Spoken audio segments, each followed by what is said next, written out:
Guys, welcome back to the channel. నేను మీ Durga Prasad. Mad for each other episode 25 day 24 లో భాగంగా నా మ్యాడ్ కపుల్ ఎవరో చెప్పేస్తామా, మరి మీ మ్యాడ్ కపుల్ ఎవరు అనేది కింద comment చేసేసండి.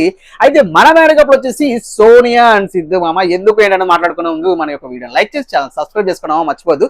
Because Siddhu and Sonia ఈ ఎపిసోడ్ పరంగా చూసుకుంటే సోనియా చాలా బాగా ఎఫర్ట్ చేసింది ఆ బాక్స్ పుష్ చేసే దాంట్లో, బట్ అన్ఫార్చునేట్ ఓడిపోయింది. సెకండ్ గేమ్ లో సిద్ధు చాలా మొత్తానికి ఈజీగా గెలిచి టెన్షన్ పడకుండా గెలిచి ఇద్దరు వచ్చిన తర్వాత కూడా ఓవర్ యాక్షన్ చేయకుండా చాలా బాగా కలిసి ఉన్నారు. సరే గెలిచేసాం అన్నట్టు.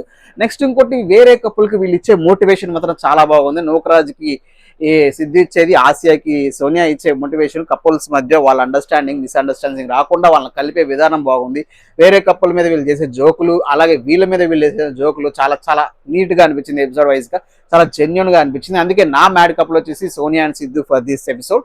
మరి మీ మ్యాడ్ కపుల్ ఎవరో కింద కామెంట్ చేసింది. అలాగే మన ఛానల్లో ఫుల్ రివ్యూ అండ్ రియాక్షన్ ఇస్తామా ఎపిసోడ్ 25 డే 24 కింద లింక్ ఇస్తాను, వెళ్ళండి చూడండి. అక్కడ కూడా లైక్ చేసి కామెంట్ చేస్తాను. అంటే ఉంటామా, బొబ్బాయి టాటా.